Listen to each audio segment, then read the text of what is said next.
Olá amigos, tudo bom com vocês? Estou muito feliz em estar fazendo esse vídeo para vocês agora.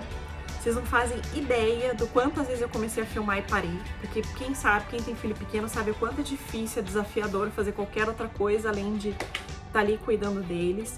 Então a Vivi, minha filha, tá bem aqui próxima, então se vocês escutarem um barulhinho de bebê, vocês sabem que ela tá por aqui. E hoje eu resolvi fazer um vídeo para contar para vocês como que foi a minha vinda aqui para Portugal. Porque é uma história até bem engraçada, tem bastante coisa para falar para vocês, então não perca esse e o próximo vídeo que eu vou contar para vocês tudinho.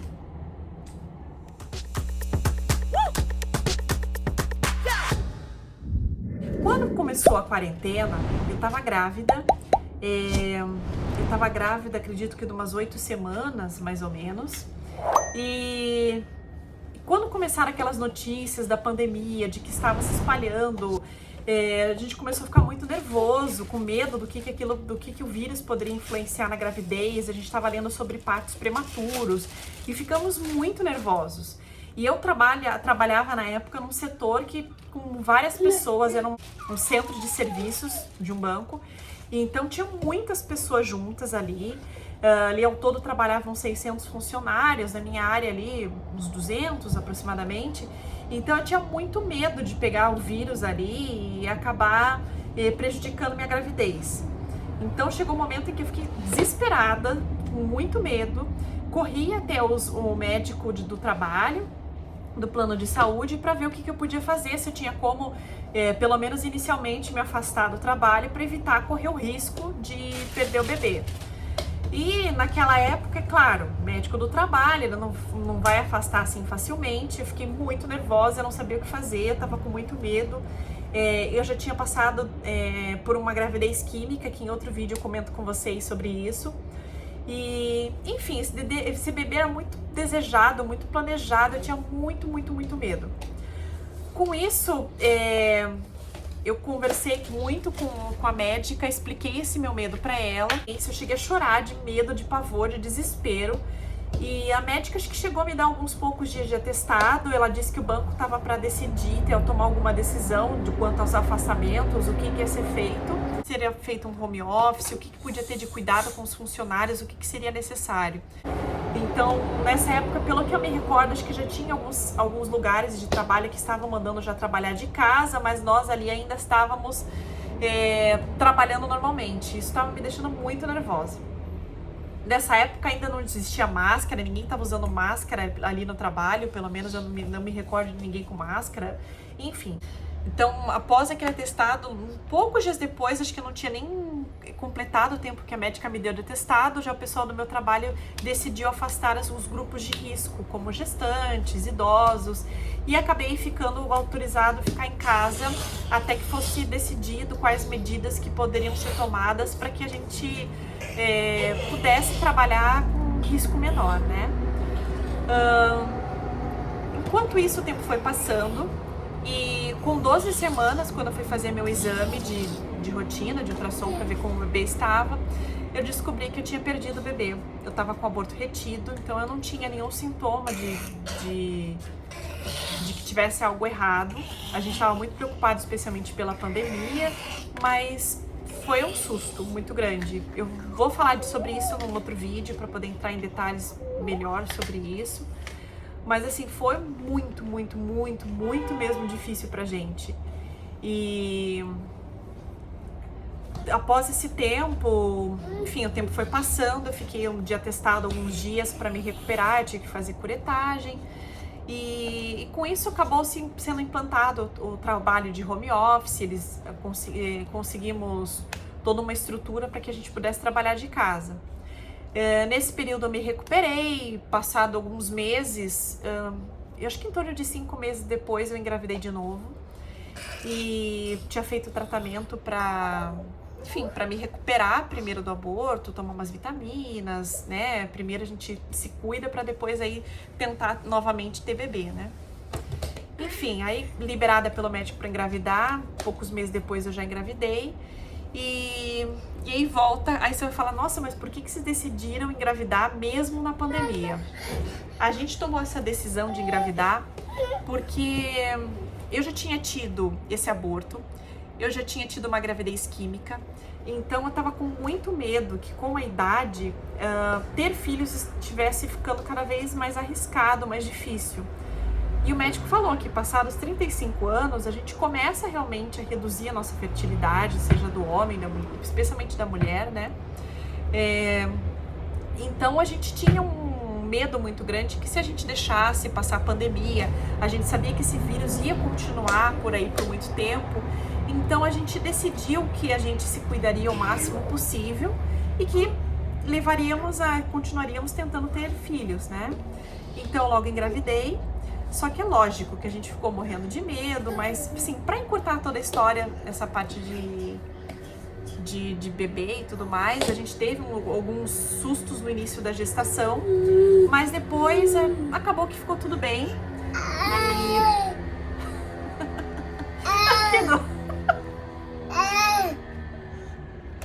Filha, não. E acabou que ficou tudo bem. E então eu passei a boa parte da gestação tranquila, assim, claro, trabalhando, mas trabalhando de casa, podendo ter algum repouso quando necessário, podendo ter essa tranquilidade de pelo menos não precisar fazer nenhum esforço físico e ficar mais tranquila cuidando de mim e do bebê, né? Passada a gravidez, eu tive o meu bebê, fiquei de licença maternidade. E nesse período todo, a gente começou a repensar a vida, acho que como todo mundo na pandemia, né? Repensar a vida, o que a gente pode fazer para melhorar a nossa vida, dos nossos filhos, o que a gente pode fazer de melhor. Filhinha, ela que tá empurrando a câmera, tá, gente? Aprontando aqui. Então, a gente começou a repensar um pouco a vida e ele acabou recebendo propostas de trabalho. E ele chegou a fazer algumas entrevistas. Ela tá aqui aprontando, gente, eu juro que eu tô tentando fazer o vídeo. Bom, ele recebeu proposta de trabalho, acabou fazendo entrevista. E dessas entrevistas, uma delas que ele tinha feito era pra vir para Portugal. Só que a gente achou que, como eles estavam demorando para dar o feedback, a resposta de que se teria ficado tudo bem, se ele teria passado ou não, a gente achou que não tinha dado certo. Ele recebeu uma proposta muito boa no trabalho e resolveu aceitar, e assim fomos indo, fomos levando adiante. Enquanto isso, a gente estava pensando em sair da nossa casa que a gente estava, porque a gente estava achando que ali não era um lugar tão legal pra gente estar. A gente gosta muito de passear a pé, de ir nos lugares a pé, em shopping e tudo mais. Ali era uma região que a gente teria que ficar pegando mais carro pra sair. A gente achou melhor mudar, que a gente achou melhor também mudar pra um prédio. A gente morava num sobrado e a gente estava muito desgastado trabalhando nós dois pra cuidar daquele sobrado, acabava ficando muito cansativo. Então a gente tinha decidido que a gente venderia a nossa casa e nos mudaríamos. Então nossa casa estava à venda e a gente começou a tentar vender nossa casa enquanto eu ainda estava grávida, só que ficou muito puxado, muito cansativo, a gente acabou suspendendo a venda, ainda mais que veio a pandemia e a gente não quis também nos expor, sabe? Porque vinha gente assim, sem o menor cuidado, gente com a máscara quase caindo, gente a mais em casa.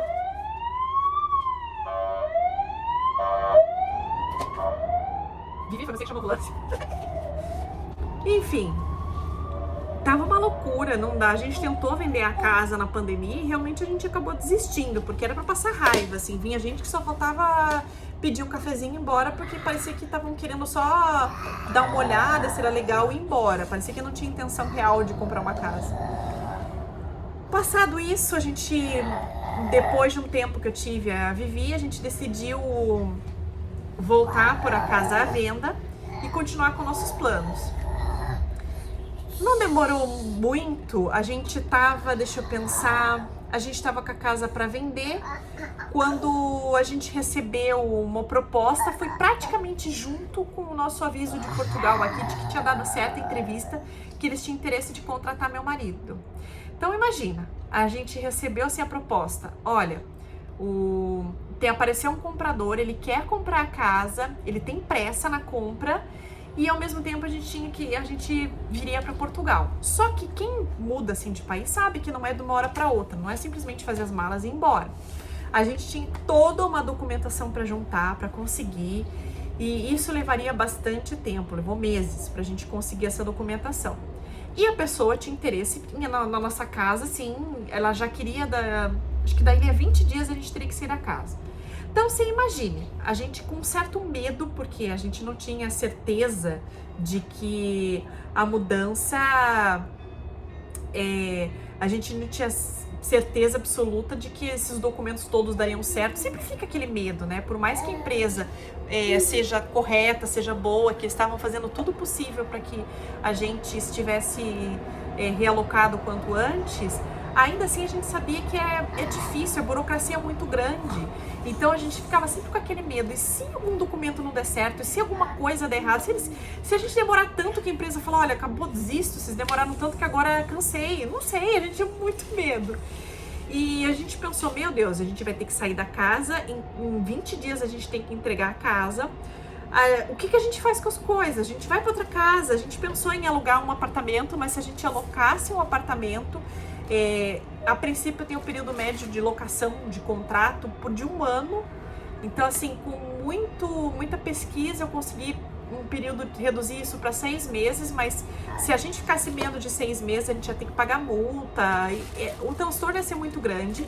Então a gente pensou, meu Deus, agora a gente tem 20 dias para, mesmo na dúvida de que tudo vai dar certo, vender tudo na nossa casa. Tentar separar mais ou menos o que a gente realmente vai levar, para daí fazer uma mudança para algum outro lugar. E olha só a loucura, o medo, foi assim uma fase muito doida, assim, sabe? Então a gente saiu vendendo as nossas coisas todas, nossos eletros, móveis, tudo, né? A gente saiu vendendo tudo. Só que a gente tinha medo de também chegar a falar para as pessoas, olha, a gente tá vendendo nossas coisas porque a gente vai para Portugal.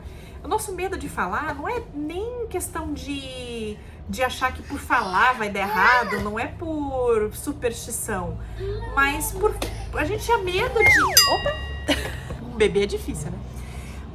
Mas a gente tinha medo de sair falando isso e depois, dali a pouco, falar, sabe aquela nossa ida para Portugal não deu certo, e depois tem que sair se explicando depois para todo mundo. Então a gente decidiu não falar, sabe? A gente decidiu manter. O meu marido só avisou a empresa que ele estava, coitado, ele estava há pouco tempo numa outra empresa, ele estava super feliz lá, mas teve que largar, né, essa empresa. Então ele só comunicou logo à empresa de que ele estava agora, de que ele ia receber o outro contato da outra entrevista para ele ir, então porque ele teria que se desligar. Ele só comunicou a empresa e o resto a gente decidiu, falou, bom, a gente vendeu a casa, agora a gente vai vender os móveis, só que a gente vai falar o mínimo disso possível para as pessoas, justamente porque a certeza da nossa ida a gente só vai ter quando o nosso visto tiver tudo certo, passar, a gente não vai sair falando enquanto não tiver tudo certo.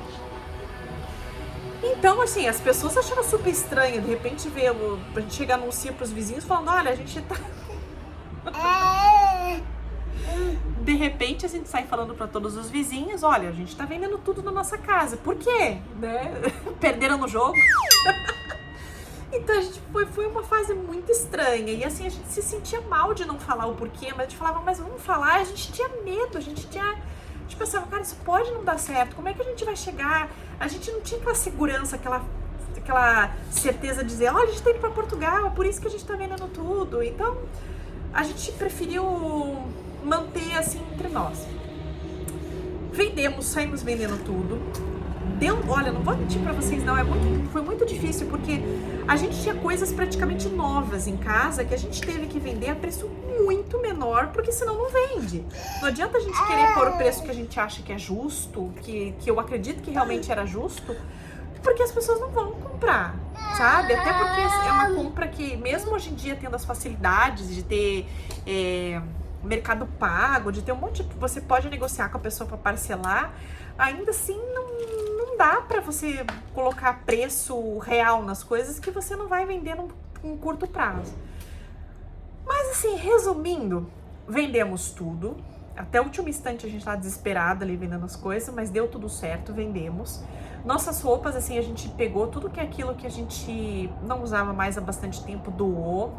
Aquelas que a gente, assim, ai meu Deus, eu levo, não levo, aquelas assim, a gente pôs numa caixa, então a gente encaixotou bastante coisa. E a gente foi pra casa da minha irmã, que ela, ó, boníssimo coração nos recebeu lá. A gente ficou lá na casa dela, mas a gente levou um monte de caixa, levamos um monte de coisa, a gente levou uma semi-mudança pra lá, né, com as nossas roupas e itens pessoais que a gente ainda não sabia o que ia fazer, se levava, se não levava. Então, daquelas coisas todas, de aquela mudança gigante que tinha pra fazer, a gente levou uma parte dessas coisas pra lá e depois parte a gente ainda teve que se livrar. Então, daquele monte de coisa que levamos pra lá, um monte de coisas de lá ainda foram doadas, porque a gente não realmente viu que não teria como levar na mala. A gente separou, trouxemos para Portugal 6 malas grandes e ainda assim a gente pagamos excesso de bagagem. A gente tentou ao máximo enxugar as coisas para que a gente ia trazer, então a gente tentou trazer aquilo o mínimo possível, as roupas que a gente realmente achava que fazia mais sentido trazer, o que a gente gostava mais. E, gente, deu mala pra caramba, ainda tem coisas que ficaram por lá ainda que a gente pretende ainda ou enviar pra cá por correio, ou quando as pessoas forem vindo nos visitar, vai trazendo. Então, assim, nossa, gente, é uma situação muito doida. A cabeça da gente fica assim, de um jeito que a gente parece assim, nossa, isso não é real, isso é muito surreal, sabe? E a gente, olha, fomos guiados por Deus em toda essa trajetória, porque as pessoas foram muito bacanas com a gente. A gente, graças a Deus, assim, os nossos vizinhos, principalmente, que muitos compraram nossas coisas e acabou tudo sendo, de certa forma, até que fácil de ser conduzido, sabe? A gente conheceu pessoas muito bacanas nessa trajetória toda. A gente usou também a internet para vender. Então a gente fez tudo o mais sem falar possível, porque a gente realmente tinha muito medo, assim. A gente se sentia mal de não abrir o coração para as pessoas, mas a gente não conseguia, assim, era difícil pra gente. Para vocês terem ideia, faltava, acho que do planejamento nosso ali, que é da previsão que a gente tinha de que meu marido iniciaria o trabalho dele aqui no início de abril, faltou assim, foi bem em cima da hora, assim, que a gente conseguiu o nosso visto, aí as passagens foram efetivamente compradas. Então, assim, a certeza de que, olha, tá tudo certo, vocês vão vir para Portugal, foi muito perto de vir. Então, até lá, a gente já não tinha mais casa, a gente já não tinha mais móveis, a gente tinha algumas roupas, a gente tinha documentos, a gente tinha, sei lá, algumas coisas, mas muitas das coisas já tinham ido embora. Então, brinquedo das crianças, uma série de coisas nesse caminho foi-se, sabe? A gente teve que fazer um exercício de desapego enorme. Então, assim, foi uma situação muito surreal. Eu não sei se eu contando vocês conseguem imaginar o quanto doido é isso. Isso sem contar que nessa época, acabou minha licença maternidade e a ideia era colocar a Vivi numa escolinha, né? E só que depois eu vou contar num outro vídeo quanto eu penei com escolinha com meu primeiro filho, porque ele ficou gravemente doente, foi um susto enorme. Ele ficou com sequelas disso por alguns anos, graças a Deus hoje tudo passou. Então, assim, eu tinha um medo enorme de pôr minha filha na escolinha, ainda mais numa pandemia. E eu falei, como que eu vou trabalhar com ela, né? Uma bebê pequena, e ela é daquelas bebês que vieram, assim, ao mundo pra mostrar pra que veio mesmo. Dá trabalho mesmo. Então, eu falei, meu Deus, trabalhar vai ser impossível. E o meu trabalho exige muita concentração.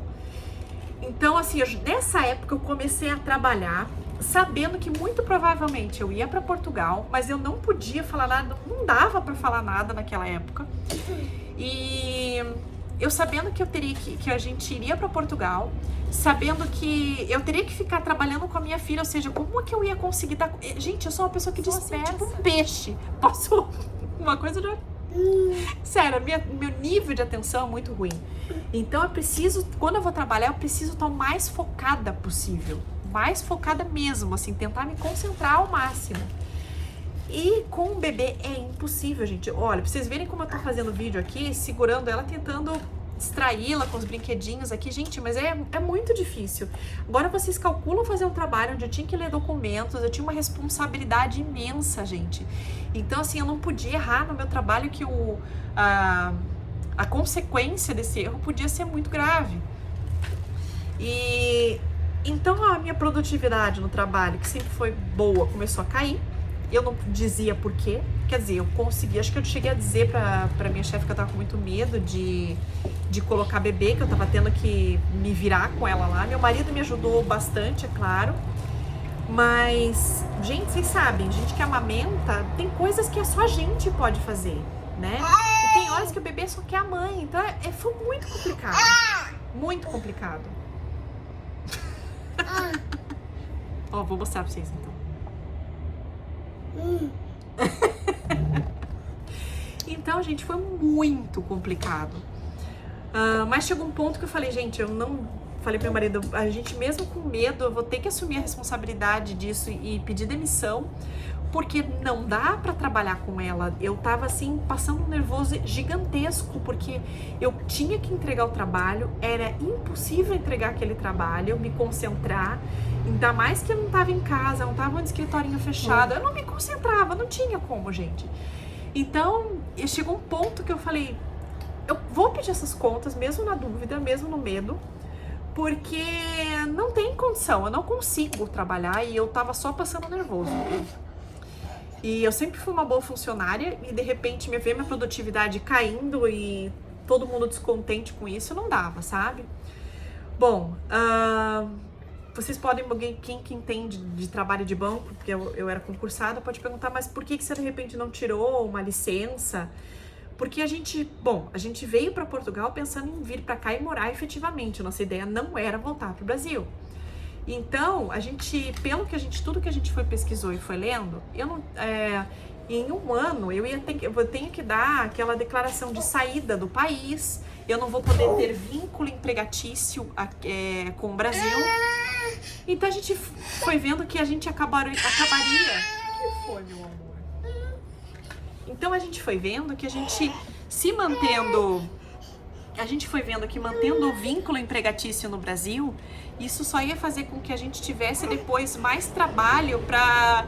eu teria que eventualmente acabar indo para o Brasil para acertar isso. A gente descobriu também que o banco já não estava mais dando licença com facilidade, só casos assim, muito específicos, a chance de ter isso negado seria grande. Descobri também que o processo para se desvincular não é algo tão simples, sabe? Então tem uma burocracia grande. A partir do momento que você informa que você quer se desligar, demora cerca de 10, 15 dias, acho que foi um pouco mais de 10 dias que demora para terminar toda a documentação e tudo mais. Então a gente viu que a chance que depois isso ia ter de dar problema, de eu ter que voltar para o Brasil, ficar muito tempo ali só para poder resolver essas coisas todas, era muito grande. Então, e se eles me chamassem depois para trabalhar e eu não podendo me apresentar, a gente tinha medo do que isso acabar gerando. Então, era melhor para a gente se desligar de uma vez e assumir os riscos. E foi isso que a gente fez. Então, essa foi assim a primeira parte da nossa saga de vinda nossa para Portugal. Então vocês viram assim que foi uma coisa bem doida.